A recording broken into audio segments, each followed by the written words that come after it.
인천 송도에 사는 김혜숙 씨 68세. 30년 넘게 중학교에서 국어를 가르치다 퇴직한 혜숙 씨는 평생 글자와 문장을 다뤄왔습니다. 학생들의 작은 맞춤법 실수도 놓치지 않던 그녀였기에 글자 하나하나에 민감할 수밖에 없었죠. 그날도 평범한 가을 저녁이었습니다.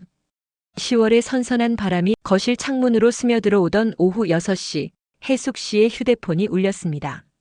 여보세요? 어머니, 저 준혁이에요. 오늘 저녁에 저희 집으로 오실 수 있으세요? 제가 직접 저녁 준비했거든요. 사위 박준혁의 목소리였습니다.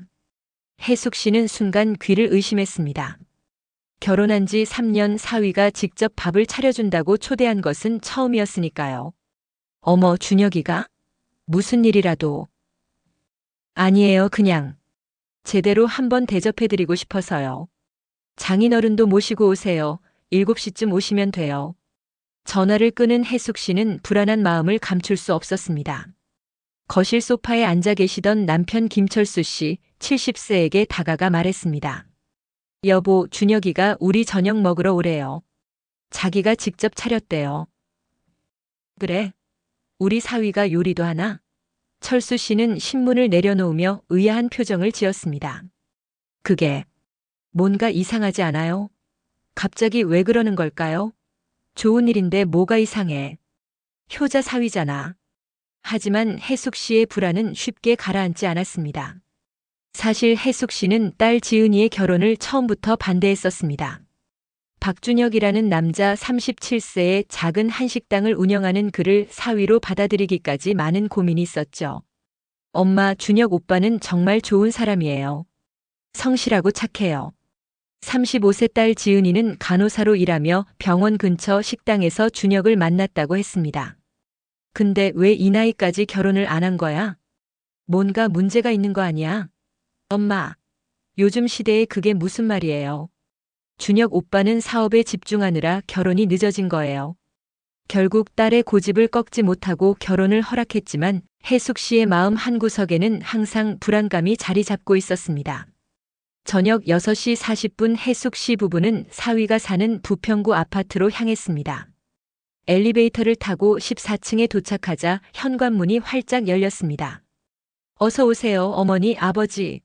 준혁이 환한 미소로 그들을 맞이했습니다. 키 178cm의 단정한 인상에 그는 앞치마를 두르고 있었습니다. 어머, 준혁아 혼자 있니? 지은이는 야간 근무예요. 그래서 제가 부모님만 모시고 싶었어요.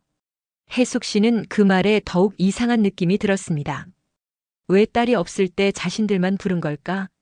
거실로 들어서자 식탁 위에 정성스럽게 차려진 음식들이 눈에 들어왔습니다. 갈비찜, 잡채, 삼색나물, 전, 그리고 김치까지. 한식당을 운영하는 사위답게 음식 솜씨가 제법이었습니다. 앉으세요. 제가 오늘 정성껏 준비했어요. 고마워, 준혁아. 근데 무슨 특별한 날이니? 철수 씨가 물었습니다. 아니에요. 그냥 그동안 제대로 대접 한번 못 해드린 것 같아서요. 준혁이 손수 밥그릇을 놓고 국을 떠다 주었습니다. 혜숙 씨는 식탁 앞에 앉으며 젓가락을 집어들었습니다. 그런데 그 순간 젓가락 한쪽 끝에 아주 작은 글씨가 새겨져 있는 것이 보였습니다. 혜숙 씨는 30년 교직 생활로 단련된 눈으로 그 글씨를 읽기 시작했습니다.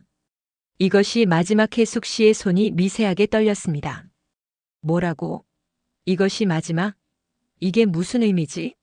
혜숙 씨는 애써 태연한 척하며 밥을 먹기 시작했습니다.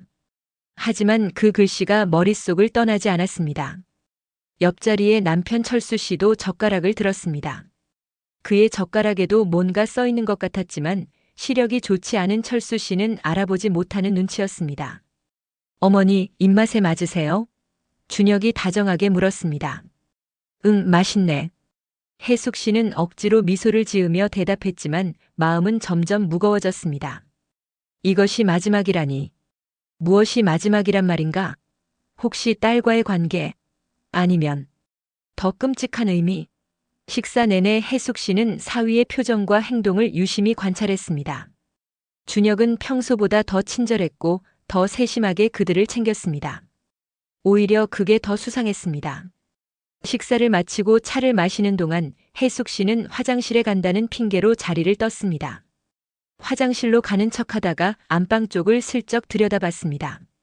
반쯤 열린 안방 문 사이로 침대 위에 놓인 서류 몇 장이 보였습니다. 혜숙 씨는 심장이 쿵 내려앉는 것을 느꼈습니다. 그 서류 중 하나에 생명보험이라는 글자가 선명하게 보였으니까요. 혹시 딸에게 무슨 일이라도 생긴 걸까? 혜숙 씨는 급히 거실로 돌아왔습니다. 어머니 괜찮으세요? 안색이 안 좋으신 것 같은데. 준혁이 걱정스러운 표정으로 물었습니다. 아니 괜찮아. 오늘 저녁 정말 잘 먹었어. 우리 이만 가볼게. 벌써요? 좀 더 계시다 가시죠. 아니야. 자네도 피곤할 텐데. 혜숙 씨는 서둘러 남편을 재촉해 집을 나섰습니다. 엘리베이터 안에서 철수 씨가 물었습니다. 왜 그래? 갑자기 나오자고 하고. 여보, 뭔가 이상해요. 젓가락에 글씨가 새겨져 있었어요. 글씨? 무슨 글씨? 이것이 마지막이라고요. 철수 씨는 어이없다는 표정을 지었습니다. 당신 너무 예민한 거 아니야? 그냥 장식용 글귀 아닐까? 아니에요. 그리고 안방에 생명보험 서류가 있었어요. 생명보험이야 누구나 들잖아. 하지만 혜숙 씨는 자동차에 타서도 계속 불안한 마음을 감출 수 없었습니다. 집에 도착해서도 그 젓가락의 글씨가 계속 떠올랐습니다. 침대에 누워서도 잠을 이룰 수 없었습니다. 새벽 2시, 혜숙 씨는 결심했습니다. 딸에게 전화를 걸어야 한다고. 하지만 야간 근무 중인 딸을 깨울 수는 없었습니다. 혜숙 씨는 휴대폰을 들고 인터넷 검색을 시작했습니다. 생명보험 살인, 배우자 보험금, 젓가락 독극물 검색 결과들을 보면 볼수록 혜숙 씨의 불안은 커져만 갔습니다. 실제로 배우자를 살해하고 보험금을 타려던 사건들이 적지 않았으니까요. 여러분, 이후 혜숙 씨가 알게 된 충격적인 진실이 궁금하시다면 잠시 구독과 좋아요를 눌러주세요. 이 이야기는 여러분의 예상을 완전히 뒤엎을 반전을 담고 있습니다. 다음 날 아침 혜숙 씨는 잠을 설친 얼굴로 식탁에 앉았습니다. 남편 철수 씨가 신문을 보다가 아내를 쳐다봤습니다. 밤새 한숨도 못 잤구만. 그 젓가락 때문에? 여보, 제 직감이 틀린 적이 별로 없잖아요. 그래도 사위를 의심하는 건 좀. 그때 혜숙 씨의 휴대폰이 울렸습니다. 딸 지은이었습니다. 엄마, 어제 저녁 준혁이가 잘 차렸어? 미안해, 야간 근무라 못 갔어. 응, 잘 먹었어. 근데 지은아. 혜숙 씨는 말을 꺼내려다 멈칫했습니다. 어떻게 물어봐야 할까? 엄마, 왜? 무슨 일 있어? 아니야. 너 요즘 건강은 괜찮지? 응, 괜찮아. 바빠서 피곤하긴 한데. 엄마는 왜? 그냥. 얼굴 좀 보고 싶어서. 이번 주말에 시간 있니? 주말은 좀 힘들 것 같아. 병원에 환자가 많아서. 다음 주에 갈게. 전화를 끄는 혜숙 씨는 딸의 목소리에서 특별한 이상을 느끼지 못했습니다. 하지만 그것이 오히려 더 불안했습니다. 혹시 딸이 무슨 위험에 처해 있는지도 모르고 있는 건 아닐까? 혜숙 씨는 결심했습니다. 사위 박준혁에 대해 직접 알아봐야겠다고. 오전 10시, 혜숙 씨는 준혁이 운영하는 한식당이 있는 부평역 근처로 향했습니다.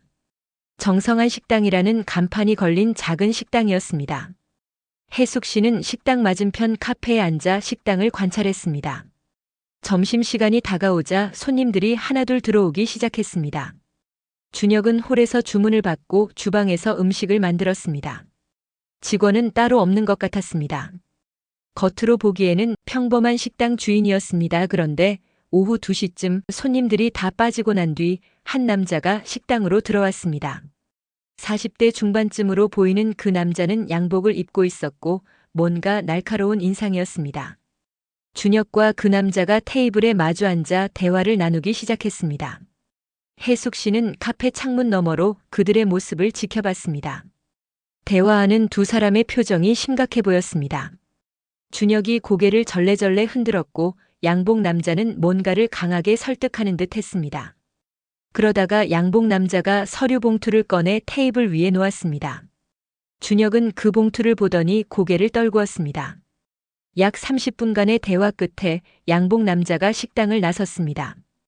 혜숙 씨는 재빨리 자리에서 일어나 그 남자를 뒤따라갔습니다. 양복 남자는 부평역 방향으로 걸어갔고 지하철역 입구 근처의 한 부동산 중개소로 들어갔습니다. 혜숙 씨는 중개소 유리창 밖에서 안을 들여다봤습니다. 중개소 간판에는 명진공 인중개사라고 써 있었고 그 양복 남자가 책상에 앉는 것이 보였습니다. 부동산 중개인이구나. 혜숙 씨는 식당으로 돌아왔습니다. 준혁은 여전히 테이블에 앉아 그 서류 봉투를 들여다보고 있었습니다. 혜숙 씨는 용기를 내어 식당 문을 열고 들어갔습니다. 어머니, 어떻게 여기를? 준혁이 깜짝 놀라며 서류 봉투를 재빨리 감췄습니다. 근처에 볼 일이 있어서 왔다가 내 식당이 어딘지 궁금해서 들렀어. 아, 그러셨구나. 앉으세요. 뭐 드릴까요? 아니야, 괜찮아. 그냥 한번 보고 싶었어. 혜숙 씨는 식당 내부를 둘러봤습니다. 깨끗하고 정돈된 공간이었습니다. 혼자 운영하니까 힘들겠구나. 괜찮아요. 익숙해졌어요. 아까 손님이 왔던데? 준혁의 표정이 순간 굳어졌습니다. 아, 네. 그냥 아는 분이에요. 부동산 중개인 같던데? 어머니 혹시 저를 감시하시는 건가요? 준혁의 목소리에 날이 서 있었습니다.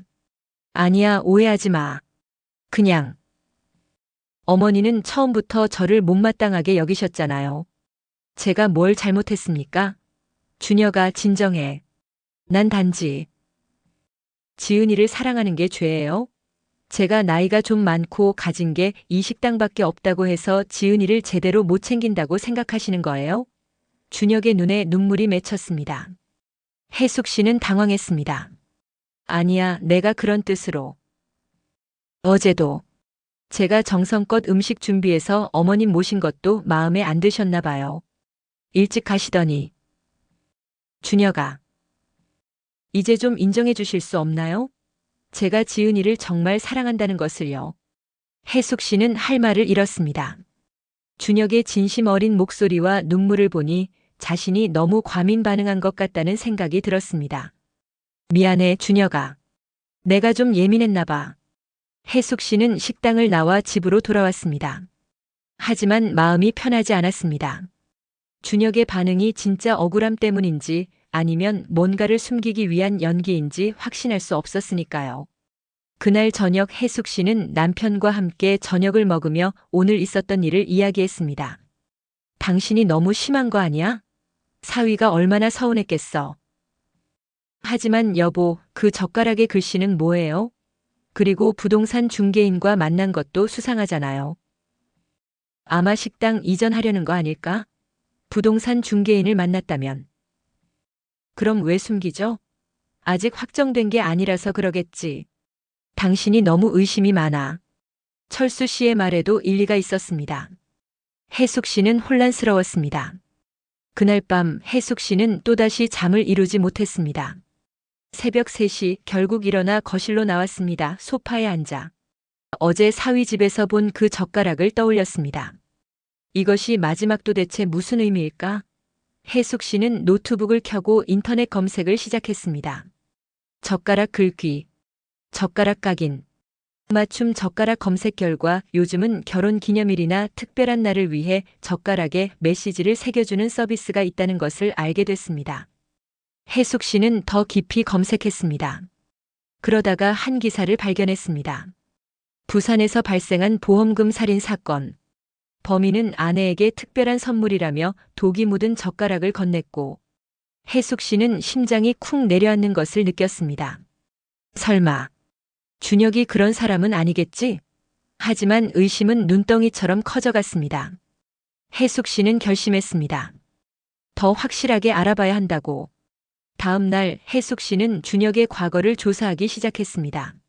먼저 딸 지은이의 친구들에게 연락했습니다. 지은이 결혼식 때 왔던 수진이 맞지? 나 지은이 엄마야. 아, 어머니. 안녕하세요. 수진아, 혹시 준혁이에 대해 아는 거 있니? 지은이 만나기 전에 어떤 사람이었는지. 제가 아는 건 별로 없는데요. 지은이 언니가 정말 좋아해서 사귀게 됐다고만 들었어요. 그럼 준혁이 가족은? 부모님이나 형제는 없니? 그건 제가 잘 모르겠어요. 결혼식 때도 준혁 씨 쪽 하객이 많지 않았던 것 같아요. 전화를 끊은 혜숙 씨는 더욱 의심스러워졌습니다. 왜 준혁의 가족이나 친척이 거의 없는 걸까? 혜숙 씨는 더 깊이 파고들기로 했습니다. 며칠 후 혜숙 씨는 사립탐정사무소를 찾아갔습니다. 인천 부평구의 한 오래된 건물 3층에 위치한 작은 사무실이었습니다. 문을 열고 들어서자 50대 중반으로 보이는 남자가 책상에 앉아 있었습니다. 어서 오세요. 무슨 일로 오셨습니까? 저 사위에 대해 알아보고 싶어서요. 탐정은 고개를 끄덕이며 메모장을 꺼냈습니다.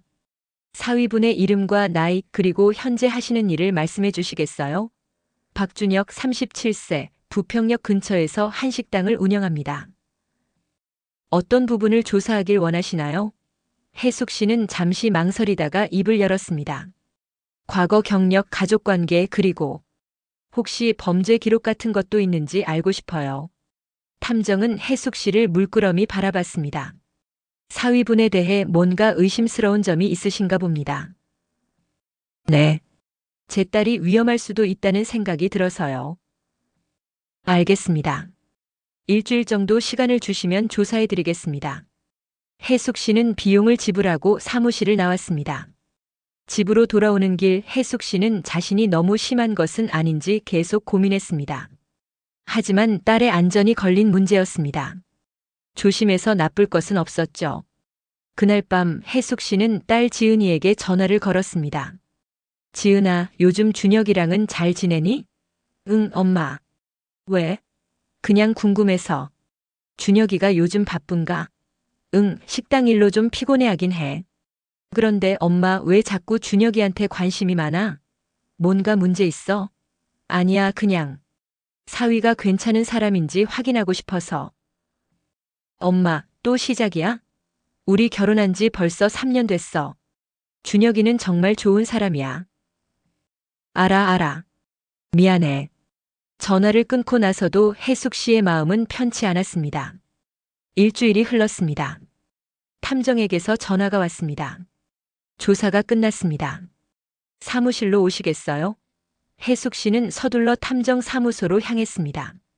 탐정은 파일 하나를 꺼내 혜숙 씨 앞에 놓았습니다. 박준혁 씨에 대해 조사한 내용입니다. 혜숙 씨는 긴장한 마음으로 파일을 열었습니다. 먼저 가족관계입니다. 부모님은 10년 전에 교통사고로 돌아가셨고 형제자매는 없습니다. 친척도 거의 없는 것으로 확인됐습니다. 그래서 결혼식 때 하객이 적었군요. 네. 그리고 과거 직업은 대기업 영업사원이었습니다. 8년 정도 일하다가 퇴사했고 그 후 식당을 창업했습니다. 범죄 기록은요? 없습니다. 전과도 없고 신용불량 기록도 없습니다. 혜숙 씨는 한숨을 쉬었습니다. 이상한 것은 없어 보였습니다. 하지만 탐정이 다음 페이지를 넘겼습니다. 한 가지 흥미로운 사실을 발견했습니다. 뭔가요? 3년 전 박준혁 씨가 식당을 인수할 때 대출을 받았습니다. 약 1억 원 정도의 금액이었죠. 그게 뭐가 이상한가요? 그 대출이 아직 다 갚아지지 않았습니다. 게다가 최근 몇 달간 경영 상태가 좋지 않아 보입니다. 매출이 계속 떨어지고 있거든요. 혜숙 씨는 긴장했습니다. 그럼 경제적으로 어려운 상황이란 말인가요? 그렇게 볼 수 있습니다. 그리고 한 가지 더. 최근에 여러 보험사에 문의한 기록이 있습니다. 보험사요? 네. 생명보험과 상해보험에 대해 알아본 것 같습니다. 혜숙 씨의 얼굴이 창백해졌습니다. 바로 그거였습니다. 사위 집 안방에서 봤던 그 생명보험 서류. 혹시 그 보험의 수혜자가 누군지 알 수 있나요? 그건 제가 확인할 수 없습니다. 개인정보라서요. 혜숙 씨는 파일을 덮으며 깊은 한숨을 쉬었습니다. 하지만 제가 보기엔 탐정이 조심스럽게 말을 이었습니다. 딸분의 보험일 가능성이 높습니다. 간호사라는 직업 특성상 위험도가 낮아 보험료가 저렴하거든요. 그리고 맞벌이 부부라면 배우자를 위한 보험을 드는 것이 일반적이니까요. 그게 문제인가요? 꼭 그렇지는 않습니다. 하지만 경제적으로 어려운 상황에서 갑자기 보험을 알아본다는 것은 조금 신경 쓰이는 부분이긴 하죠. 혜숙 씨는 탐정사무소를 나왔습니다. 머릿속이 복잡했습니다. 준혁이 경제적으로 어렵다는 사실, 그리고 최근에 보험을 알아봤다는 사실. 이것들이 단순한 우연일까 아니면 혜숙 씨는 곧장 집으로 가지 않고 딸이 근무하는 병원으로 향했습니다. 병원 로비에서 지은이가 근무를 마치고 나오기를 기다렸습니다. 오후 6시 피곤한 표정의 지은이가 로비로 내려왔습니다. 엄마. 여기는 왜? 지은아, 잠깐 얘기 좀 하자. 두 사람은 병원 근처 카페로 갔습니다. 엄마, 무슨 일이야? 얼굴이 안 좋아 보여. 혜숙 씨는 커피를 한 모금 마시며 말을 꺼냈습니다. 지은아, 준혁이. 요즘 경제적으로 힘든 거 아니니? 지은이의 표정이 굳어졌습니다. 엄마가 어떻게? 역시 그렇구나. 왜 말 안 했어? 엄마한테 걱정 끼치기 싫어서. 그리고 준혁이 자존심도 있고. 얼마나 힘든데? 지은이는 한숨을 쉬었습니다. 식당 경영이 잘 안 돼서. 대출 이자도 밀려 있고. 제 월급으로 생활비를 대고 있어요. 그래서 보험을. 응. 준혁이가 제 명의로 생명보험을 들자고 했어. 만약을 대비해서. 혜숙 씨는 가슴이 철렁 내려앉았습니다. 지은아, 그 보험 수혜자가 누구니? 준혁이지, 당연히. 우리 부부잖아. 금액은 얼마나 돼? 5억 원이요. 왜요, 엄마? 5억 원. 혜숙 씨는 눈앞이 캄캄해지는 것을 느꼈습니다. 경제적으로 어려운 사위가 딸을 수혜자로 한 5억 원짜리 생명보험을 든 것입니다. 그리고 그 젓가락에 새겨진 글귀. 이것이 마지막 모든 퍼즐 조각이 맞춰지기 시작했습니다. 엄마, 왜 그래? 설마 준혁이를 의심하는 거야? 지은아, 넌 혹시. 엄마, 준혁이는 그런 사람 아니야. 나를 정말 사랑해. 하지만 증거들이. 무슨 증거? 엄마가 처음부터 준혁이를 싫어한 거 알아. 그래서 뭐든 나쁘게 보는 거잖아.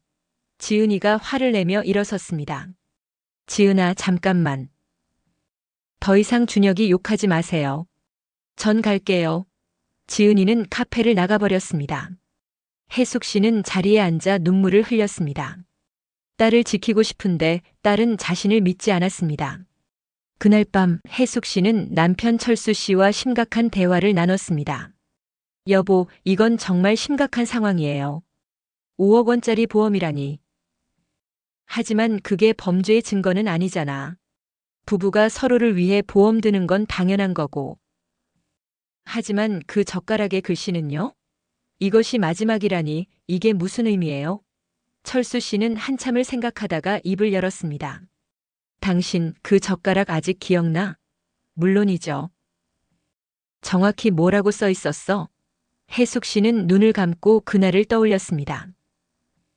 이것이 마지막. 맞아요. 혹시 그게 전부가 아닐 수도 있지 않을까? 젓가락은 한 쌍이잖아. 다른 젓가락에도 뭔가 써 있었을 텐데. 혜숙 씨는 깜짝 놀랐습니다. 그랬습니다. 자신은 한쪽 젓가락만 봤던 것입니다. 맞아요.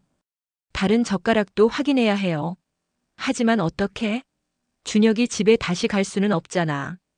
혜숙 씨는 고민에 빠졌습니다. 그때 휴대폰이 울렸습니다. 준혁이었습니다. 어머니, 저 준혁입니다. 응, 준혁아. 무슨 일이니? 어머니. 오늘 지은이한테 들었어요. 제가 오해를 받고 있다는 것을요. 준혁의 목소리가 떨리고 있었습니다. 준혁아.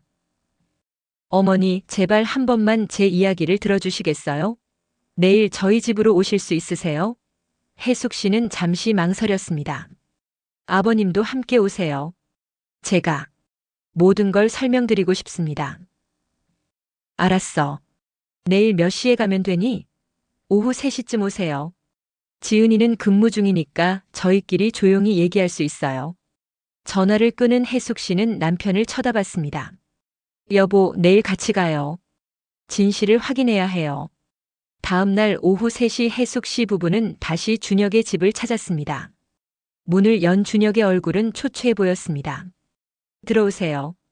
거실로 들어서자 테이블 위에 여러 서류들이 펼쳐져 있었습니다. 앉으세요. 제가 차 준비할게요. 준혁이 주방으로 들어가는 사이 혜숙 씨는 테이블 위에 서류들을 훑어봤습니다. 대출 서류, 식당 임대차 계약서, 그리고 생명보험 약관. 잠시 후 준혁이 차를 들고 나왔습니다. 어머니, 아버지, 제가 솔직하게 말씀드리겠습니다. 준혁이 깊은 한숨을 쉬었습니다. 제 식당이 망해가고 있어요. 대출금도 갚지 못하고 있고 이자만 밀려서 이제는 감당이 안 돼요. 준혁아, 지은이 월급으로 생활하고 있는데 그것도 이제 한계예요. 전 사위로서 자격이 없는 것 같아요. 준혁의 눈에 눈물이 고였습니다. 그래서 보험을 든 거니? 철수 씨가 물었습니다. 네. 만약 제게 무슨 일이 생기면 적어도 지은이는 빚에서 벗어날 수 있잖아요. 뭐라고? 혜숙 씨가 놀라서 물었습니다. 그 보험. 수혜자가 지은이가 아니라 자네였니? 네. 제 명의로 든 보험이에요. 지은이를 수혜자로 해서요. 혜숙 씨는 머리를 한 대 맞은 것 같았습니다. 자신이 완전히 오해하고 있었던 것입니다. 그럼 지은이가 말한 건 지은이가 잘못 이해한 것 같아요. 제가 제대로 설명을 안 해서. 준혁이 고개를 떨구었습니다. 어머니, 제가 왜 어머님을 초대했는지 아세요? 그게 이것이 마지막이라는 글씨. 보셨죠? 혜숙 씨는 고개를 끄덕였습니다. 준혁이 주방으로 가더니 그 젓가락 세트를 들고 왔습니다. 한쪽만 보셨군요. 다른 쪽도 보세요. 혜숙 씨는 떨리는 손으로 다른 젓가락을 집어들었습니다. 거기에는 이렇게 써 있었습니다. 선물이 되길. 혜숙 씨는 두 젓가락을 나란히 놓고 읽었습니다. 이것이 마지막 선물이 되길, 이것이 마지막 선물이 되길. 혜숙 씨는 중얼거렸습니다. 네. 제가 장인어른 장모님께 제대로 대접해드린 적이 없었어요. 항상 경제적으로 어려워서 부끄러웠어요. 준혁이 눈물을 흘렸습니다. 그래서 마지막으로 한 번이라도 정성껏 음식을 만들어 대접하고 싶었어요. 이게 정말 마지막 기회일 것 같았거든요. 마지막이라니 무슨 소리니? 철수 씨가 물었습니다. 준혁은 테이블 위에 서류 중 하나를 집어들었습니다. 이건 식당 폐업 신고서예요.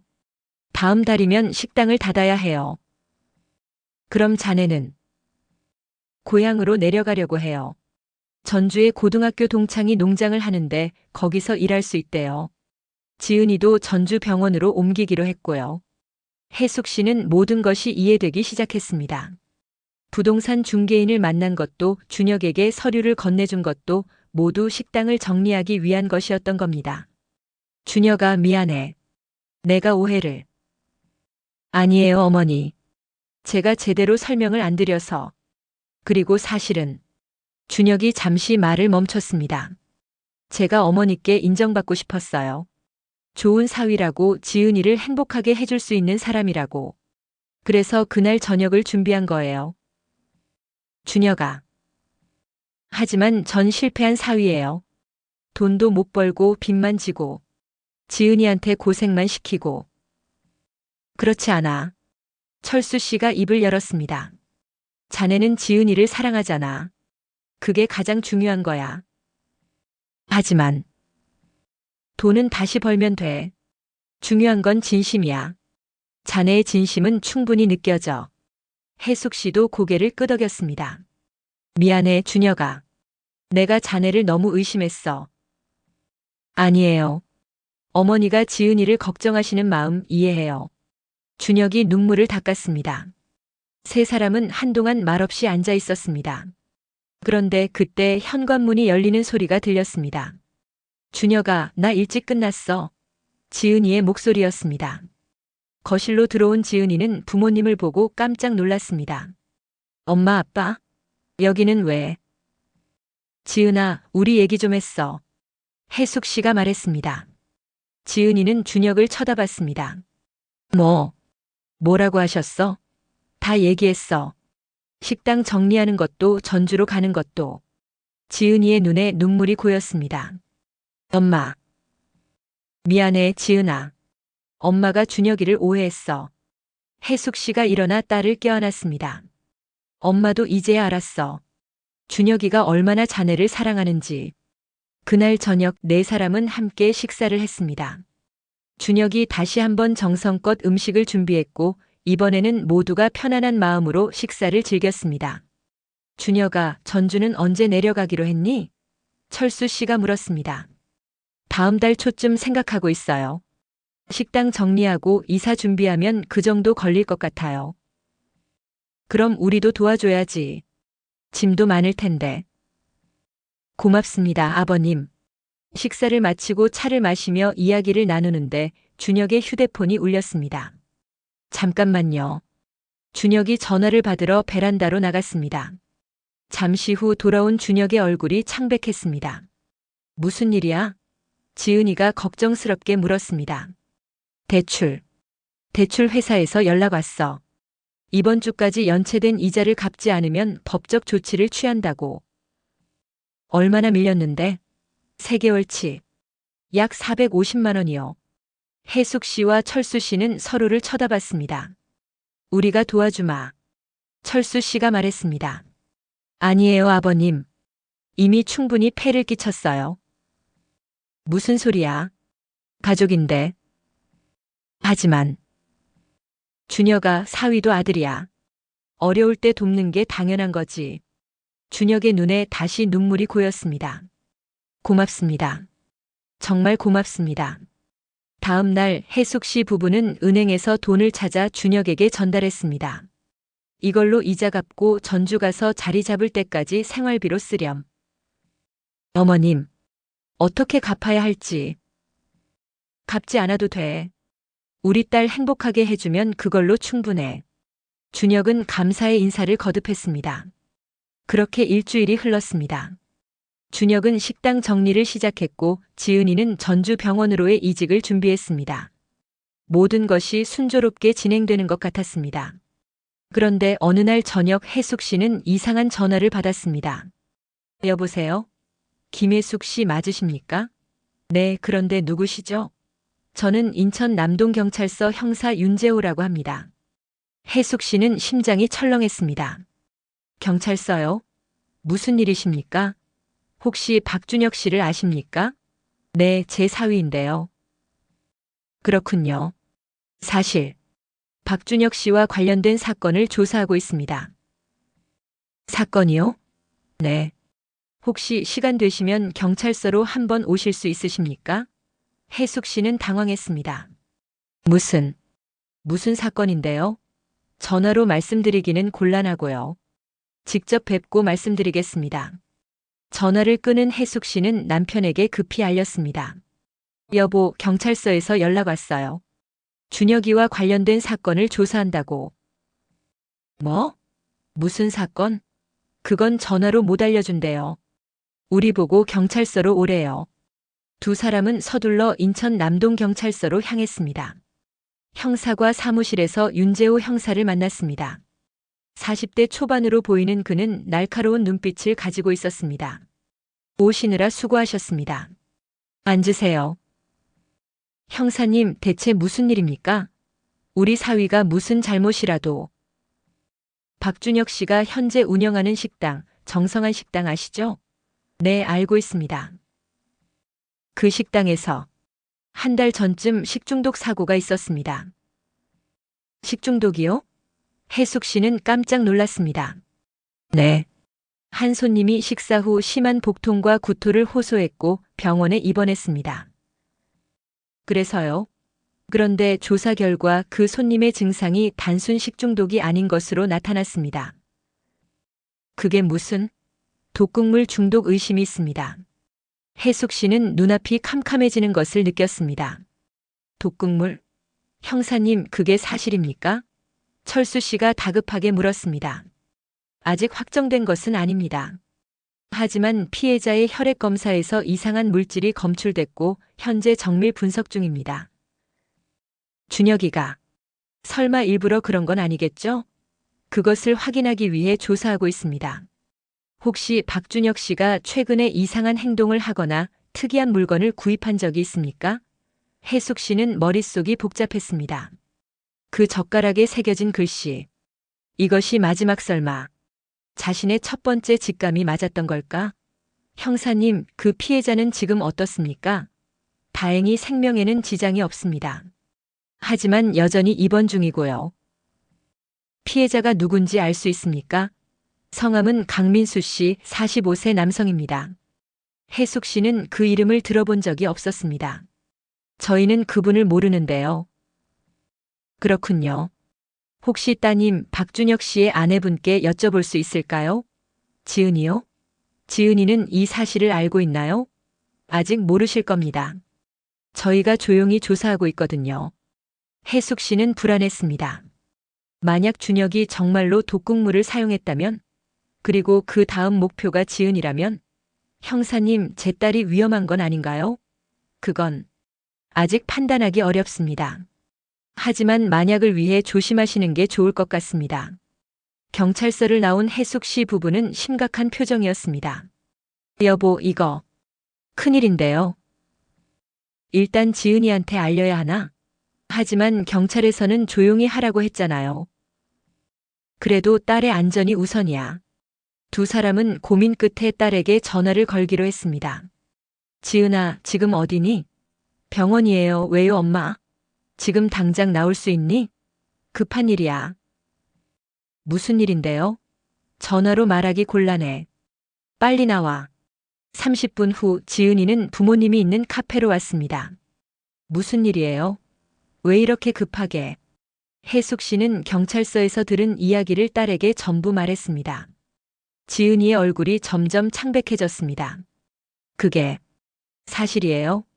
경찰에서 직접 들은 거야. 아니야, 준혁이는 그럴 사람이 아니에요. 하지만 증거가 뭔데요? 혈액 검사에서 뭔가 나왔다고 해서 준혁이가 한 거라는 증거는 없잖아요. 지은아, 진정해. 전 못 믿겠어요. 준혁이를 믿어요. 지은이가 일어서려는 순간 혜숙 씨가 딸의 손을 잡았습니다. 지은아, 엄마 말 좀 들어봐. 혹시 준혁이가 최근에 이상한 물건을 산 적 있니? 아니면 이상한 곳에 간 적이라도? 없어요. 준혁이는 식당 정리하느라 바빴어요. 그럼 그 강민수라는 사람 들어본 적 있니? 지은이는 고개를 저었습니다. 처음 듣는 이름이에요. 그때 지은이의 휴대폰이 울렸습니다. 준혁이었습니다. 여보, 지금 어디야? 집에 없던데. 응, 부모님이랑 있어. 왜? 아, 그래. 오늘 저녁 같이 먹으려고 했는데. 부모님께도 같이 오시라고 해.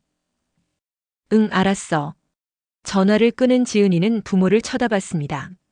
준혁이가 오늘 저녁 같이 먹자는데요. 혜숙 씨는 불안했습니다. 하지만 이 기회에 준혁을 직접 만나서 진실을 확인해야 했습니다. 그래, 가자. 저녁 7시, 네 사람은 다시 준혁의 집에 모였습니다. 준혁은 평소처럼 밝은 표정으로 그들을 맞이했습니다. 어서 오세요. 오늘은 제가 떡볶이 만들었어요. 어머니가 떡볶이 좋아하신다고 지은이가 그러더라고요. 고맙구나, 준혁아. 식사를 준비하는 동안 혜숙 씨는 준혁을 유심히 관찰했습니다. 평소와 다른 점은 없어 보였습니다. 오히려 더 밝고 활기차 보였습니다. 자, 다 됐어요. 드세요. 준혁이 떡볶이를 접시에 담아 나눠줬습니다. 혜숙 씨는 젓가락을 들었습니다. 그런데 그 순간 떡볶이에서 이상한 냄새가 났습니다. 아주 미세하지만 뭔가 섞인 것 같은. 혜숙 씨는 젓가락을 내려놓았습니다. 준혁아, 이거 무슨 양념 넣었니? 일반적인 거요. 고추장, 설탕, 간장. 왜요? 냄새가 좀 이상한 것 같은데. 준혁의 표정이 순간 굳어졌습니다. 그래요? 제가 한번 맛봐볼게요. 준혁이 떡볶이를 한 입 먹었습니다. 저는 괜찮은데요? 그래? 내가 예민한가 보다. 혜숙 씨는 일부러 먹지 않았습니다. 지은이와 철수 씨는 맛있게 먹고 있었습니다. 준혁도 자연스럽게 먹었습니다. 혜숙 씨는 자신이 너무 의심이 많은 건 아닌지 고민했습니다. 식사를 마치고 차를 마시는데 철수 씨가 갑자기 배를 잡았습니다. 아, 배가 좀 아픈데. 여보, 괜찮아요? 응, 괜찮아. 그냥 좀 더부룩한 것 같아. 하지만 10분 후 철수 씨의 얼굴이 창백해졌습니다. 정말 아파. 여보, 준혁아, 빨리 병원 가야 할 것 같아. 네, 제가 차 가져올게요. 준혁이 급히 현관으로 뛰어갔습니다. 혜숙 씨는 남편을 부축하며 생각했습니다. 설마, 진짜 독국물을? 그때 지은이도 얼굴을 찌푸렸습니다. 엄마, 나도 배가 아파. 지은아, 혜숙 씨는 공포에 질렸습니다. 준혁이 차 키를 들고 돌아왔습니다. 빨리 병원 갑시다. 네 사람은 급히 차를 타고 응급실로 향했습니다. 응급실에 도착하자마자 철수 씨와 지은이는 즉시 치료를 받기 시작했습니다. 혜숙 씨는 의사에게 다급하게 물었습니다. 선생님, 우리 남편하고 딸이 무슨 문제인가요? 일단 급성 식중독으로 보입니다. 위세척을 하고 있으니 걱정하지 마세요. 식중독이요? 네. 최근에 무엇을 드셨나요? 떡볶이를 먹었어요. 의사는 고개를 끄덕이며 기록했습니다. 떡볶이라.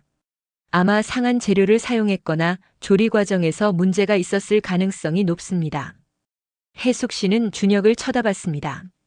준혁은 창백한 얼굴로 서 있었습니다.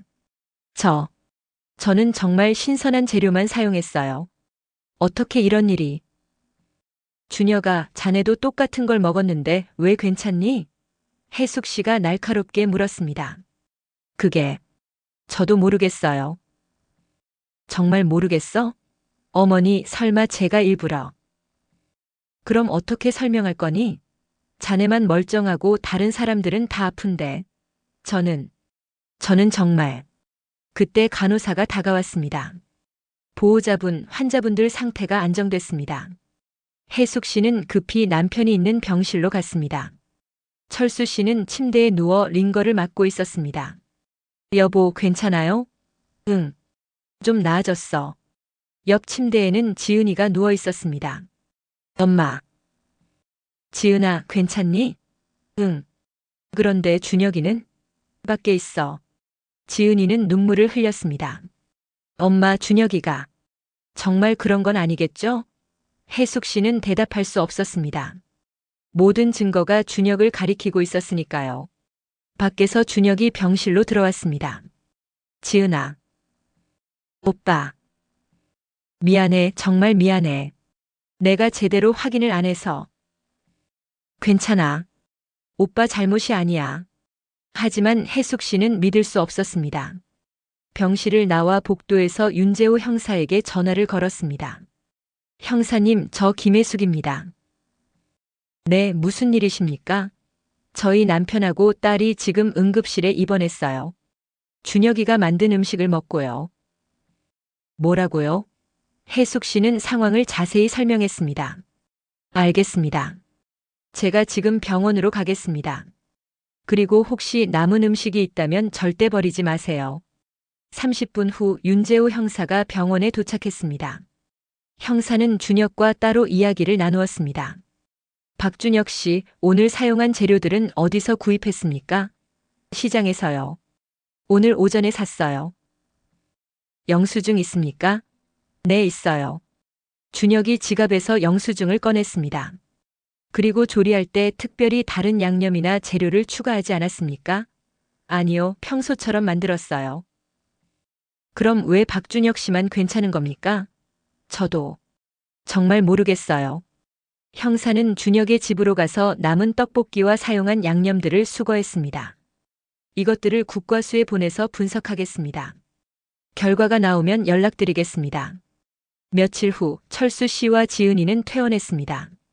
다행히 큰 후유증은 없었습니다. 하지만 혜숙 씨는 준혁을 믿을 수 없었습니다. 지은아, 당분간 우리 집에서 지내렴. 엄마, 난 괜찮아. 괜찮긴 뭐가 괜찮아. 또 무슨 일이 생기면 어쩌려고. 엄마, 준혁이는 그런 사람이 아니라니까. 그럼 어떻게 설명할 거니? 2번이나 독극물 사건이 일어났는데. 2번이요? 지은이가 놀라며 물었습니다. 혜숙 씨는 그제서야 강민수 사건에 대해 딸에게 이야기했습니다. 지은이는 충격을 받았습니다. 그게 사실이에요? 경찰에서 직접 조사하고 있어. 아니야. 준혁이가 그럴 리 없어. 하지만 지은이의 목소리에는 확신이 없었습니다. 일주일 후 윤재호 형사에게서 연락이 왔습니다. 김혜숙 씨 국과수 분석 결과가 나왔습니다. 어떻게 됐나요? 떡볶이에서 소량의 독극물이 검출됐습니다. 혜숙 씨는 숨이 막혔습니다. 역시. 하지만 이상한 점이 있습니다. 뭔가요?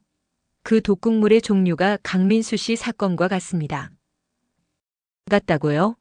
네. 그리고 더 중요한 것은 형사가 잠시 말을 멈췄습니다.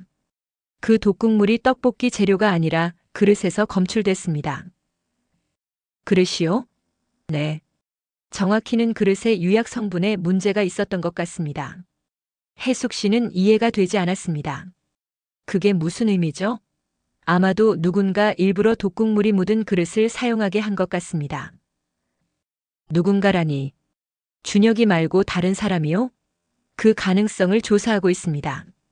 전화를 끄는 혜숙 씨는 혼란스러웠습니다. 만약 준혁이 아니라면 대체 누가? 그날 저녁 혜숙 씨는 준혁의 식당으로 갔습니다. 식당은 이미 폐업 준비가 한창이었습니다. 준혁은 홀로 정리를 하고 있었습니다. 어머니. 준혁아, 내가 자네한테 할 말 있어. 네. 경찰에서 연락 왔어. 국과수 분석 결과. 혜숙 씨가 형사에게 들은 이야기를 전부 말했습니다. 준혁의 표정이 밝아졌습니다. 그럼 제가 한 게 아니라는 거잖아요. 하지만 여전히 의심스러운 부분이 있어. 자네 집에 있던 그 그릇들 어디서 산 거니? 그릇이요? 대부분 결혼할 때 산 거고 몇 개는 지은이가 선물로 받은 거예요. 누구한테? 병원 사람들한테요. 결혼 축하 선물로. 혜숙 씨는 뭔가 실마리가 보이기 시작했습니다. 그 그릇들 중에 특별히 최근에 받은 게 있니? 준혁이 생각에 잠겼습니다. 아, 한 달 전쯤 지은이가 그릇 세트를 하나 가져왔어요. 병원 선배한테 받았다고. 그 선배 이름이 뭔데? 강민수? 혜숙 씨는 깜짝 놀랐습니다. 강민수라고? 네. 지은이 병원에서 같이 근무하는 의사 선생님이래요. 모든 퍼즐 조각이 맞춰지기 시작했습니다. 강민수. 그가 식당에서 식중독에 걸렸던 그 사람. 그리고 지은이에게 그릇을 선물한 사람. 혜숙 씨는 급히 윤재호 형사에게 전화를 걸었습니다. 형사님, 중요한 단서를 찾았어요. 다음 날 아침 윤재호 형사는 강민수를 경찰서로 불러 조사를 시작했습니다. 혜숙 씨도 참관인으로 동석했습니다. 강민수는 45세 정형외과 의사였습니다. 단정한 외모에 차분한 말투였지만 어딘가 냉랭한 느낌이 있었습니다. 강민수 씨, 박지은 간호사와는 어떤 관계입니까? 같은 병원에서 근무하는 동료입니다. 그럼 박지은 씨 남편 박준혁 씨와는? 한두 번 본 적 있습니다. 지은 씨 남편이라고 소개받았죠. 한 달 전에 박준혁 씨 식당에서 식사하신 적 있죠? 네, 그때 식중독에 걸렸습니다. 강민수의 목소리에 분노가 섞여 있었습니다. 그리고 박지은 씨에게 그릇 세트를 선물하신 적도 있고요. 네, 결혼 축하 선물로 드렸습니다. 언제 드렸습니까? 한 달 전쯤. 정확히는 제가 식중독에 걸리기 일주일 전입니다. 형사는 서류를 한 장 꺼냈습니다. 강민수 씨, 이 영수증 보이시죠?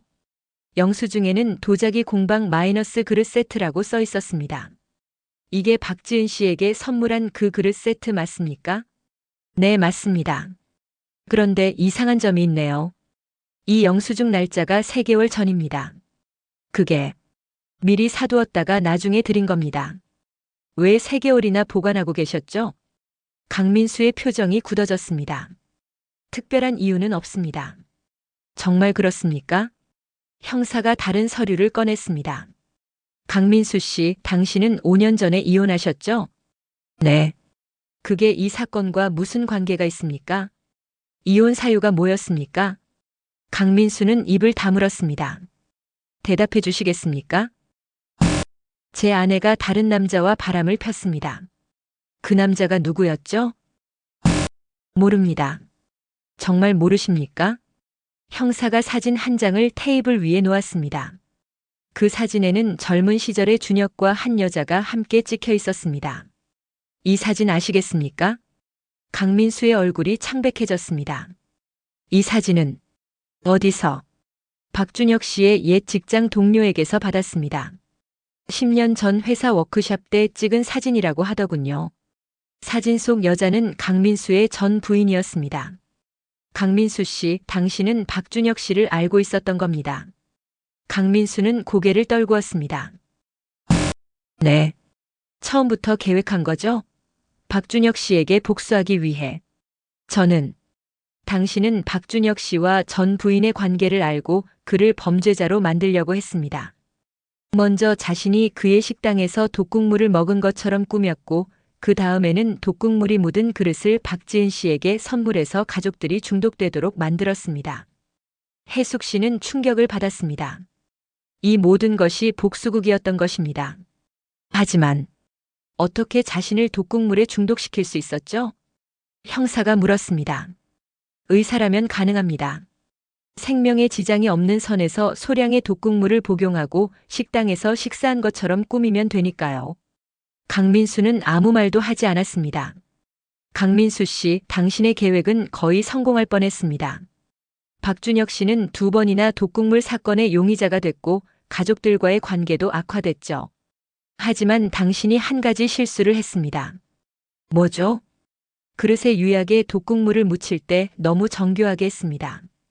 일반적인 오염이라면 불규칙하게 묻었을 텐데 당신은 의학적 지식을 가지고 정확한 양을 계산해서 도포했죠. 그게 오히려 인위적이라는 증거가 됐습니다. 강민수는 한참 침묵하다가 입을 열었습니다. 10년 전 박준혁 때문에 제 가정이 무너졌습니다. 제 아내는 그와 바람을 피우다가 결국 저를 떠났고 저는 모든 것을 잃었습니다. 그래서 복수하려고 한 겁니까? 처음에는 그냥 우연이었습니다. 병원에 새로 온 간호사가 박지은이라고 소개했을 때 그녀의 남편이 박준혁이라는 걸 알게 됐죠. 10년 만에 그의 이름을 다시 듣게 된 겁니다. 그래서 처음에는 그냥 지켜만 봤습니다. 그런데 그들이 너무 행복해 보였어요. 박준혁은 제 인생을 망쳐놓고 자기는 행복하게 사는 게 너무 화가 났습니다. 강민수의 목소리가 떨렸습니다. 그래서 계획을 세웠습니다. 그를 범죄자로 만들어서 그가 사랑하는 사람들에게 버림받게 만들고 싶었어요. 제가 겪은 고통을 그도 느끼게 하고 싶었습니다. 해숙 씨는 강민수를 바라보며 복잡한 감정이 들었습니다. 분노와 동정이 동시에 느껴졌습니다. 하지만 강민수 씨, 당신이 조사한 것이 틀렸습니다. 형사가 말했습니다. 뭐가 틀렸습니까?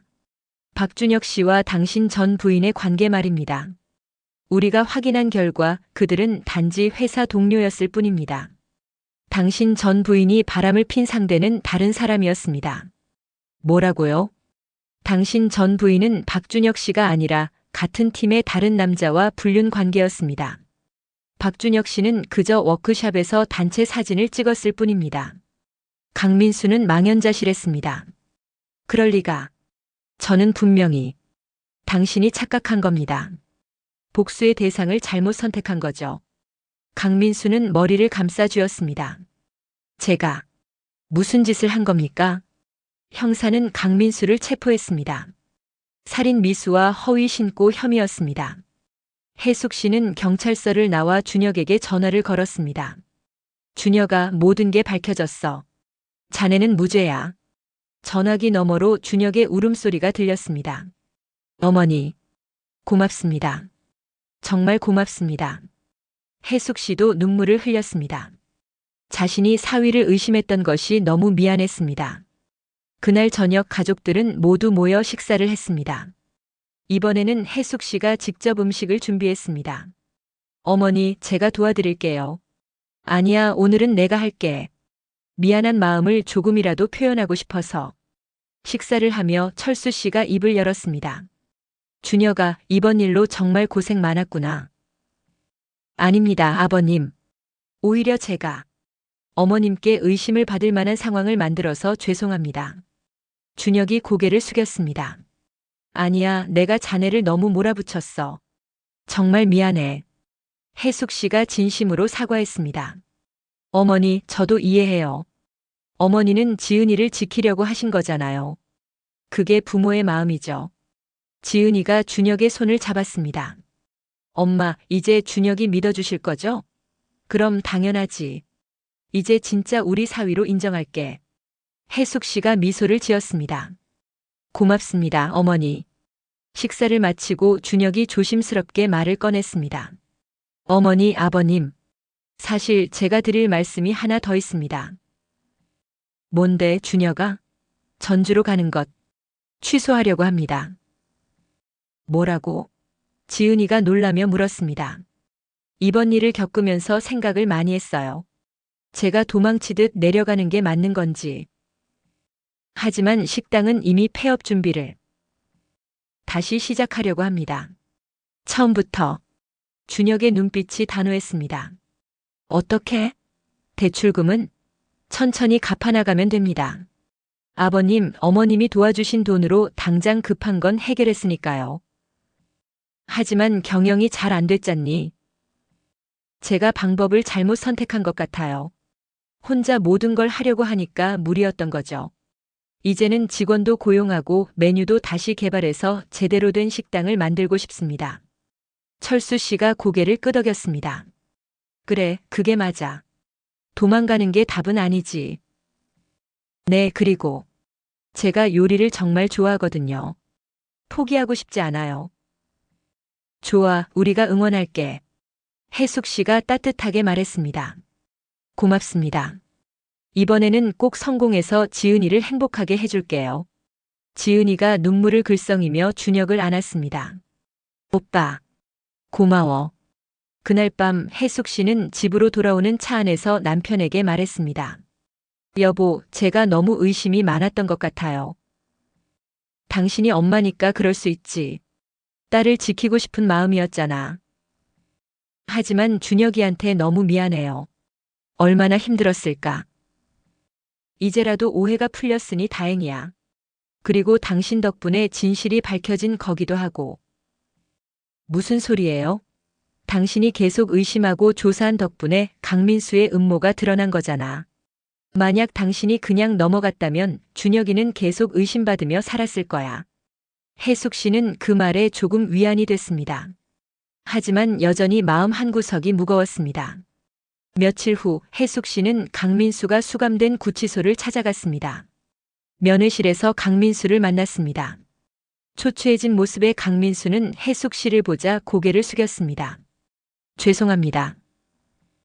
강민수 씨, 제가 온 건 당신을 용서하러 온 게 아니에요. 알고 있습니다. 다만, 당신이 왜 그런 선택을 했는지 이해하고 싶어서 왔어요. 강민수는 한참 침묵하다가 입을 열었습니다. 10년 전 제 아내가 저를 떠났을 때, 저는 모든 게 무너지는 것 같았습니다. 사랑하는 사람에게 배신당한다는 게 얼마나 고통스러운지. 그 마음은 이해해요. 하지만 그래서 무고한 사람에게 복수하려고 한 건 잘못된 거죠. 네. 제가 미쳤던 것 같습니다. 복수에 눈이 멀어서 진실을 보지 못했어요. 강민수의 눈에 눈물이 고였습니다. 박준혁 씨가 아니었다는 걸 알았을 때 제가 얼마나 큰 죄를 저질렀는지 깨달았습니다. 한 가정을 거의 파괴할 뻔했으니까요. 알고 있으면 됐어요. 혜숙 씨가 일어섰습니다. 제 사위에게 직접 사과하고 싶습니다. 면회 올 수 있도록 부탁드려도 될까요? 글쎄요. 그건 준혁이한테 물어봐야 할 것 같네요. 혜숙 씨는 구치소를 나왔습니다. 그날 저녁 준혁에게 강민수의 이야기를 전했습니다. 어머니, 저는 강민수 씨를 용서할 수 있을지 모르겠어요. 그래, 당연해. 자네가 용서 안 해도 돼. 하지만 그 사람도 고통받았던 거잖아요. 잘못된 방법이었지만 그 사람 나름대로의 이유가 있었던 거고. 준혁이 깊은 한숨을 쉬었습니다. 시간이 지나면 언젠가는 용서할 수 있을 것 같아요. 지금은 아니더라도. 혜숙 씨는 준혁의 성숙한 태도에 감동했습니다. 일주일 후 경찰에서 최종 조사 결과를 발표했습니다. 강민수는 살인 미수, 허위 신고 그리고 상해죄로 기소됐습니다. 준혁은 완전히 무혐의 처분을 받았습니다. 그리고 한 달 후 준혁의 식당이 새롭게 문을 열었습니다. 새출발 한식당이라는 이름으로. 개업식 날 혜숙 씨 부부도 참석했습니다. 식당은 새로 단장되었고 2명의 직원이 함께 일하고 있었습니다. 어머니, 아버님 어서 오세요. 준혁이 환한 미소로 맞이했습니다. 와, 식당이 정말 깔끔하게 바뀌었네. 네, 제대로 시작하고 싶었어요. 손님들이 하나둘 들어오기 시작했습니다. 개업 첫날이지만 소문을 듣고 찾아온 사람들이 꽤 많았습니다. 준혁아, 장사 잘 되겠구나. 네, 열심히 하겠습니다. 식사를 하며 혜숙 씨는 준혁이 행복해하는 모습을 보며 흐뭇했습니다. 그때 지은이가 다가왔습니다. 엄마, 오늘 준혁이 정말 멋지죠? 그래, 우리 사위 정말 대견해. 엄마, 사실은요. 지은이가 수줍게 웃었습니다. 저희 아기 생겼어요. 혜숙 씨는 깜짝 놀랐습니다. 정말이니? 네, 이번 주에 확인했어요. 아직 초기라서 조심해야 하는데. 어머, 지은아. 혜숙 씨가 딸을 껴안았습니다. 축하해, 정말 축하해. 철수 씨도 기뻐하며 다가왔습니다. 우리 손주를 보는구나. 네, 아빠. 건강하게 낳을게요. 준혁도 다가와 인사했습니다. 어머님, 아버님, 이제 정말 제대로 된 가장이 되겠습니다. 그래, 우리 믿는다. 혜숙 씨는 준혁의 손을 잡았습니다. 준혁아, 미안했어. 그동안 자네를 의심해서. 아니에요, 어머니. 다 지나간 일이에요. 아니야. 엄마로서 당연히 딸을 걱정할 수 있지만 그래도 자네한테 상처를 준 건 사실이니까. 어머니. 이제부터는 진짜 우리 아들처럼 대할게. 약속해. 준혁의 눈에 눈물이 맺혔습니다. 고맙습니다, 어머니. 그날 저녁 식당은 손님들로 가득 찼습니다. 준혁은 주방에서 열심히 음식을 만들었고 지은이는 퇴근 후 와서 남편을 도왔습니다. 혜숙 씨는 그 모습을 보며 생각했습니다.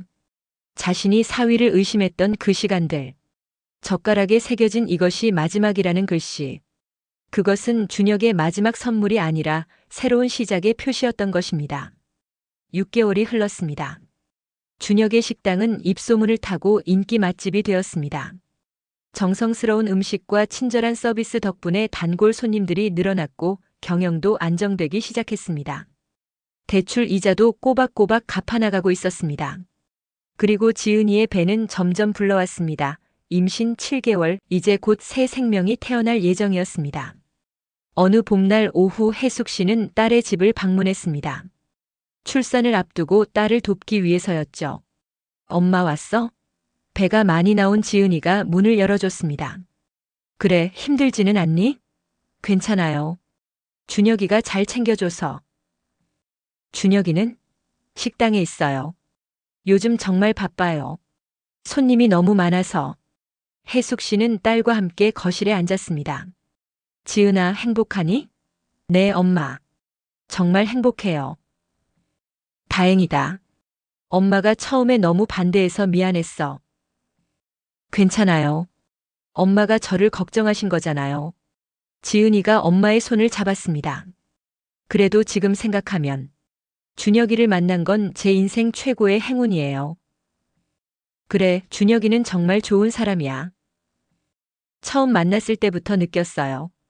이 사람이면 평생 함께 할 수 있겠다고. 엄마도 이제 안심이다. 준혁이가 자네를 얼마나 사랑하는지 이번에 확실히 알았거든.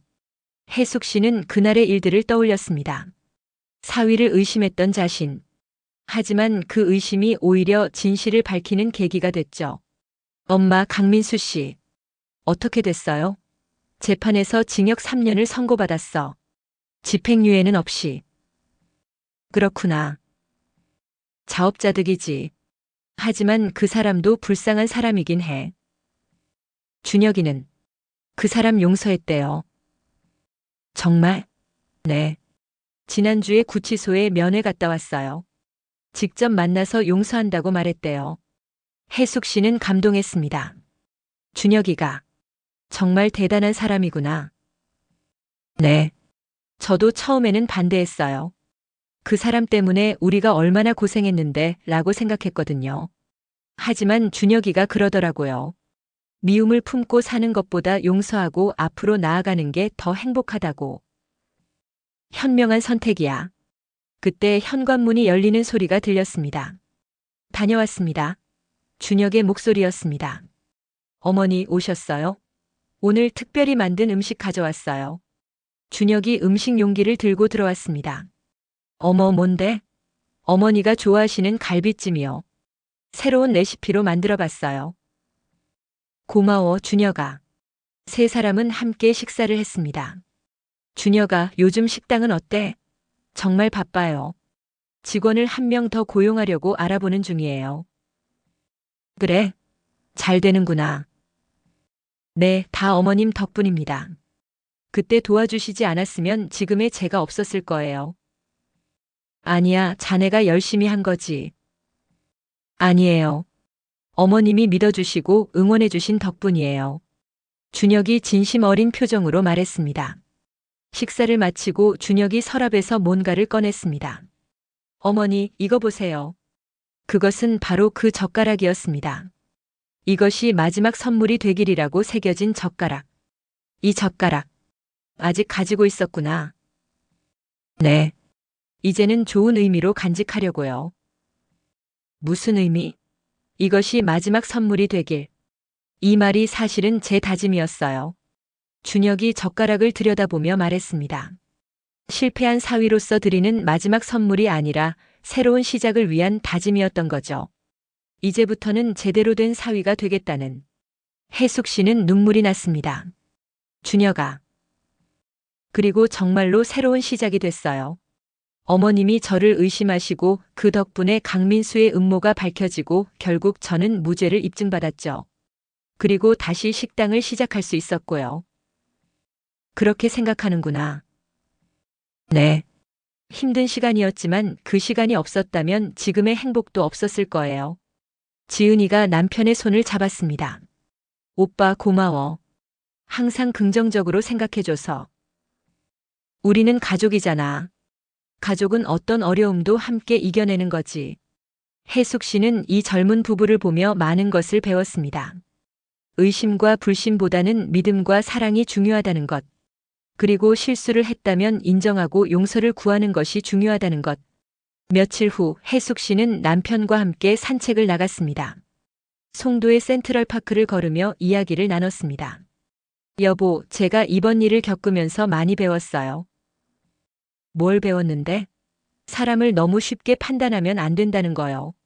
제가 준혁이를 처음부터 편견을 가지고 봤잖아요. 그래도 당신 덕분에 진실이 밝혀진 거잖아. 하지만 준혁이한테 상처를 준 것도 사실이에요. 혜숙 씨는 한숨을 쉬었습니다. 이제라도 관계가 좋아졌으니 다행이야. 그리고 우리 손주도 곧 태어나고. 그래요. 정말 기대돼요. 두 사람은 벤치에 앉아 호수를 바라봤습니다. 여보, 사람이 산다는 게 참 어려운 것 같아요. 선한 의도로 한 일도 때로는 상처가 되고. 그래, 하지만 중요한 건 그 상처를 어떻게 치유하느냐지. 맞아요. 준혁이가 저를 용서해 준 것처럼 우리도 서로 용서하고 이해하며 살아가야 하는 거죠. 당신이 이제 깨달은 거야. 철수 씨가 아내의 손을 잡았습니다. 2달 후 드디어 손주가 태어났습니다. 건강한 남자아이였습니다. 병원 신생아실에서 손주를 본 혜숙 씨는 눈물을 흘렸습니다. 어머니, 우리 아들 어때요? 지은이가 피곤한 얼굴로 물었습니다. 너무 예쁘다. 우리 지은이 정말 수고했어. 고마워요, 엄마. 준혁이는 밖에서 기뻐서 어쩔 줄 모르고 있어요. 잠시 후 준혁이 들어왔습니다. 어머니, 아버지, 제가 아빠가 됐어요. 그래, 축하한다, 준혁아. 꿈만 같아요. 제가 정말 아빠가 되다니. 준혁의 눈에 눈물이 가득했습니다. 이제 책임감을 더 가져야지. 네, 꼭 좋은 아빠가 되겠습니다. 일주일 후 지은이와 아기는 퇴원했습니다. 혜숙 씨는 딸의 집에서 한 달간 산후조리를 도와주기로 했습니다. 아기를 돌보며 혜숙 씨는 행복했습니다. 할머니가 안아줄게. 아기를 안은 혜숙 씨는 자신이 사위를 의심했던 시간들을 떠올렸습니다. 만약 그때 준혁과 지은이가 헤어졌다면 이 소중한 생명도 없었을 것입니다. 엄마, 아기 이름 지었어요. 뭐라고 지었는데? 박시온이요. 은혜를 생각한다는 뜻이에요. 좋은 이름이네. 네. 어머님의 은혜를 잊지 않겠다는 의미도 있어요. 혜숙 씨는 감동했습니다. 고마워, 지은아, 준혁아. 저희가 더 감사하죠. 그날 저녁 가족들이 모두 모였습니다. 준혁이 특별히 음식을 준비했습니다. 오늘은 정말 특별한 날이니까 제가 정성껏 준비했어요. 식탁에 차려진 음식들은 정말 풍성했습니다. 준혁아, 이거 너무 많은 거 아니니? 아니에요. 우리 가족 모두를 위한 자리니까요. 준혁이 웃으며 말했습니다. 식사를 시작하기 전 준혁이 일어섰습니다. 잠깐 제가 할 말이 있어요. 뭔데, 준혁아? 어머님, 아버님. 그동안 정말 감사했습니다. 준혁이 깊이 고개를 숙였습니다. 저를 의심하시던 시간 사실 정말 힘들었어요. 하지만 그 시간이 없었다면 저는 변하지 못했을 거예요. 준혁아. 어머님의 의심 덕분에 저는 더 나은 사람이 되려고 노력했어요. 정말로 인정받을 만한 사위가 되고 싶었거든요. 준혁의 목소리가 떨렸습니다. 그리고 그 과정에서 제가 얼마나 소중한 가족을 가졌는지 깨달았어요. 지은이, 어머님, 아버님, 그리고 이제 우리 시온이까지. 준혁아, 너무 감동적이잖아. 지은이가 눈물을 닦았습니다. 저는 앞으로 이 가족을 위해 최선을 다하겠습니다. 좋은 남편, 좋은 아버지, 좋은 사위가 되겠습니다. 혜숙 씨도 눈물을 흘렸습니다. 준혁아, 고마워. 우리 가족이 돼줘서. 아니에요, 제가 감사하죠. 철수 씨가 일어나 준혁의 어깨를 두드렸습니다. 자네는 이미 훌륭한 사위야. 우리 딸을 사랑해줘서 고맙네. 네, 평생 사랑하겠습니다. 그날 밤 5 식구는 따뜻한 식사를 함께 했습니다. 웃음소리가 끊이지 않는 식탁이었습니다. 혜숙 씨는 창밖을 바라보며 생각했습니다. 인생은 참 알 수 없는 것이라고.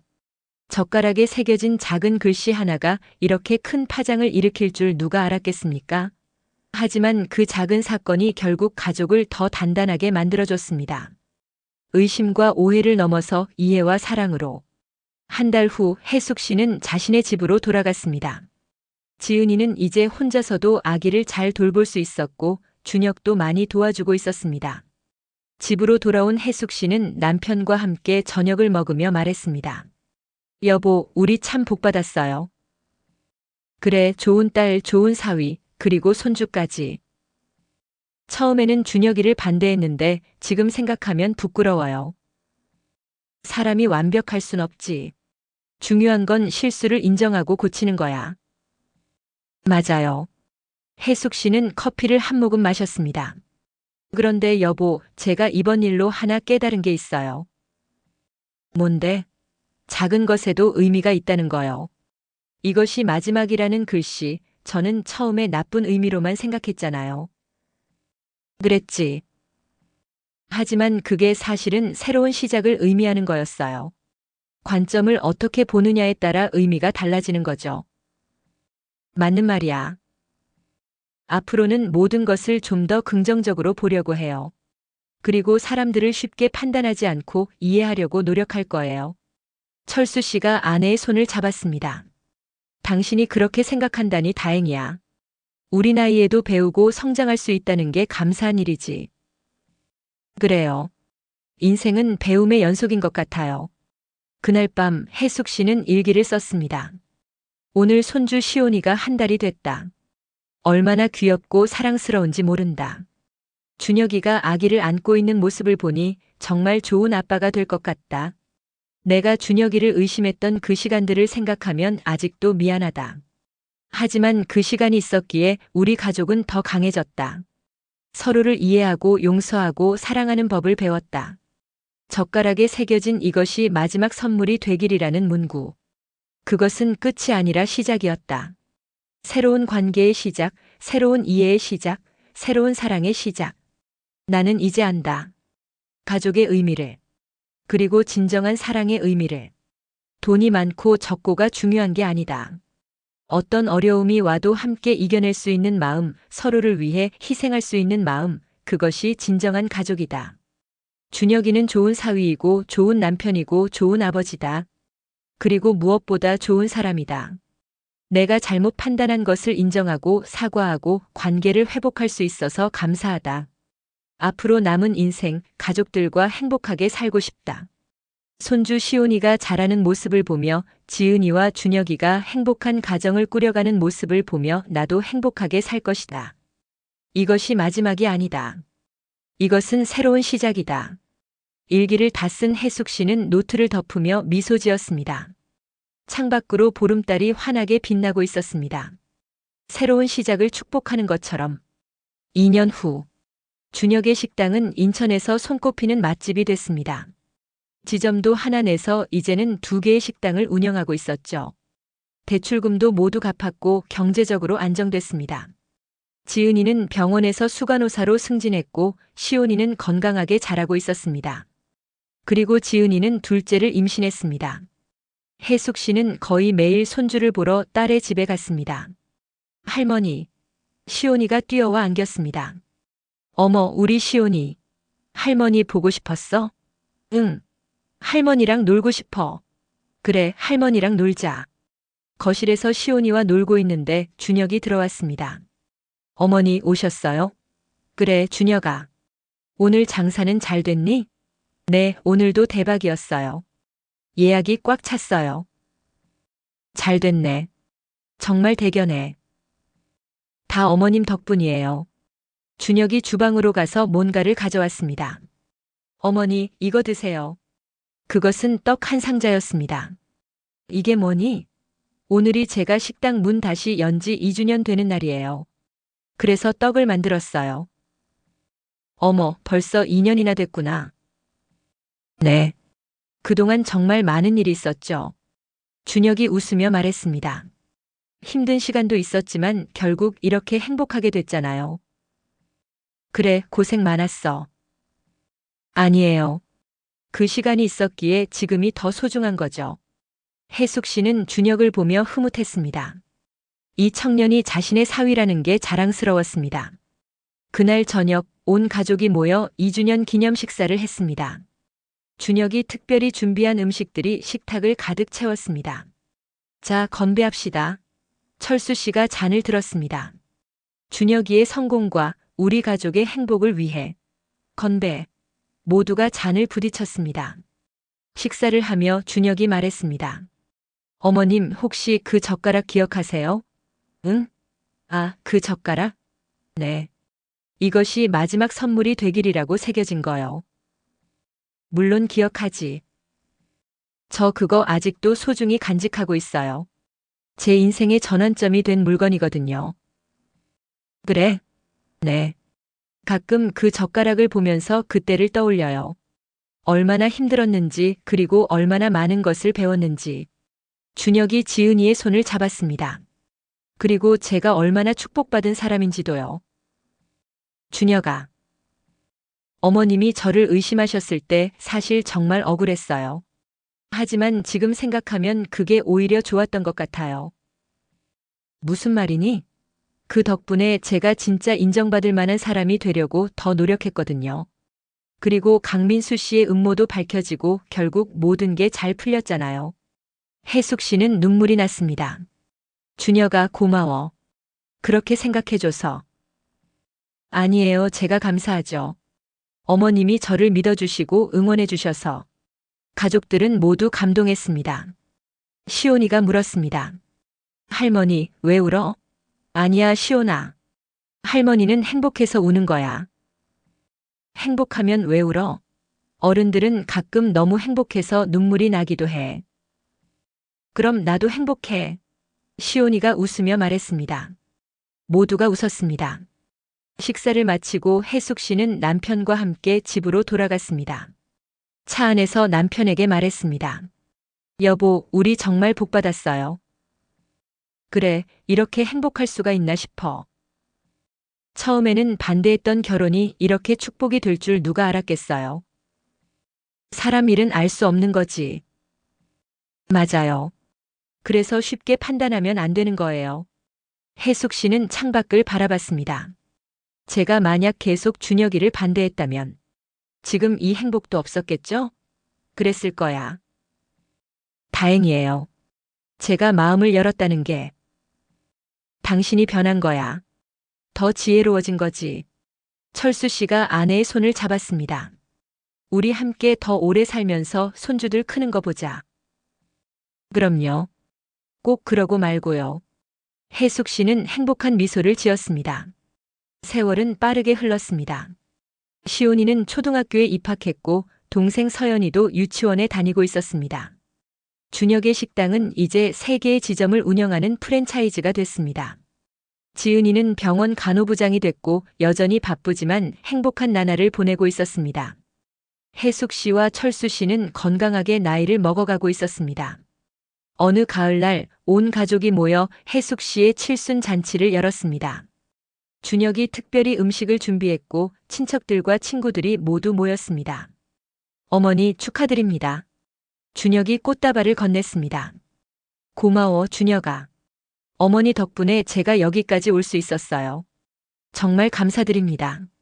아니야, 자네가 잘한 거지. 잔치가 시작되고 혜숙 씨는 가족들을 돌아보며 인사말을 했습니다. 여러분, 오늘 이렇게 제 칠순을 축하해주러 와주셔서 감사합니다. 혜숙 씨의 목소리가 떨렸습니다. 제가 70평생을 살면서 많은 것을 배웠습니다. 특히 지난 몇 년간은 정말 큰 교훈을 얻었죠. 혜숙 씨는 준혁을 쳐다봤습니다. 사람을 겉모습만 보고 판단하면 안 된다는 것. 진심은 시간이 지나야 보인다는 것. 그리고 가족의 소중함. 제 사위 준혁이 처음에는 반대했습니다. 하지만 지금은 제 아들처럼 생각합니다. 아니, 진짜 아들보다 더 소중한 사람이죠. 준혁의 눈에 눈물이 고였습니다. 앞으로 남은 인생, 이 소중한 가족들과 함께 행복하게 살겠습니다. 여러분도 모두 건강하시고 행복하세요. 감사합니다. 박수가 터져 나왔습니다. 잔치가 끝나고 혜숙 씨는 혼자 베란다에 나와 있었습니다. 준혁이 다가왔습니다. 어머니, 여기 계셨네요. 응, 혼자 좀 있고 싶어서. 오늘 정말 행복해 보이셨어요. 그래, 정말 행복했어. 혜숙 씨는 준혁을 쳐다봤습니다. 준혁아, 고마워. 우리 딸 행복하게 해줘서. 제가 더 감사하죠. 지은이를 만난 건 제 인생 최고의 축복이에요. 그리고 나를 용서해줘서 고마워. 어머니, 용서할 게 뭐 있어요? 다 지나간 일이에요. 아니야. 내가 자네한테 많은 상처를 줬어. 그걸 잊지 않았으면 좋겠어. 어머니, 실수를 반복하지 않기 위해서라도 그때를 기억하고 싶어. 그래서 다른 사람들한테는 그러지 않으려고. 준혁이 혜숙 씨의 손을 잡았습니다. 어머니는 정말 훌륭한 분이세요. 자신의 실수를 인정하고 배우려고 하시는 모습. 저도 배워야 할 점이에요. 고마워, 준혁아. 두 사람은 함께 석양을 바라봤습니다. 어머니 아시죠? 그 젓가락 저희 집 보물이 됐어요. 정말? 네. 시온이한테도 그 이야기를 해줬어요. 할머니와 아빠의 이야기를요. 뭐라고 했는데? 가족의 소중함에 대해서요. 그리고 오해와 편견을 극복하고 서로를 이해하게 된 이야기를요. 좋은 교훈이 되겠네. 네. 시온이가 자라면서 그 이야기를 기억하고 사람들을 함부로 판단하지 않는 아이로 자랐으면 좋겠어요. 혜숙 씨는 감동했습니다. 자네는 정말 훌륭한 아버지야. 어머니한테 배운 거예요. 그날 밤 혜숙 씨는 침대에 누워 지난 세월을 돌아봤습니다. 젓가락에 새겨진 작은 글씨 하나가 이렇게 큰 변화를 가져올 줄 누가 알았겠습니까? 이것이 마지막 선물이 되길. 그 글씨는 정말로 선물이 됐습니다. 새로운 시작의 선물, 이해와 사랑의 선물, 그리고 행복한 가족의 선물. 혜숙 씨는 미소 지으며 눈을 감았습니다. 내일도 가족들과 함께할 행복한 하루를 기대하며. 여러분, 이 이야기를 끝까지 들어주셔서 감사합니다. 우리는 살면서 많은 오해와 편견을 만납니다. 때로는 가장 가까운 사람조차 쉽게 판단하고 의심하곤 하죠. 하지만 진정한 사랑은 그런 의심을 넘어섭니다. 시간을 들여 상대를 이해하고 실수를 인정하고 용서하는 것. 그것이 진정한 가족의 모습입니다. 돈이 많고 적음이 중요한 게 아닙니다. 어떤 어려움이 와도 함께 이겨낼 수 있는 마음. 서로를 위해 희생할 수 있는 마음. 그것이 진정한 가족입니다. 혜숙 씨는 사위를 의심했지만 결국 그를 이해하고 받아들였습니다. 준혁이는 억울한 상황에서도 긍정적으로 생각하며 더 나은 사람이 되려고 노력했습니다. 그리고 그들의 가족은 그 시련을 통해 더 강해지고 행복해졌습니다. 여러분도 주변의 사람들을 쉽게 판단하지 마세요. 시간을 갖고 이해하려고 노력하세요. 그리고 실수했다면 인정하고 사과하세요. 그것이 진정한 행복으로 가는 길입니다. 오늘 이야기가 여러분의 마음에 울림이 되었기를 바랍니다. 구독과 좋아요로 응원해 주시면 더욱 좋은 이야기로 찾아뵙겠습니다. 감사합니다.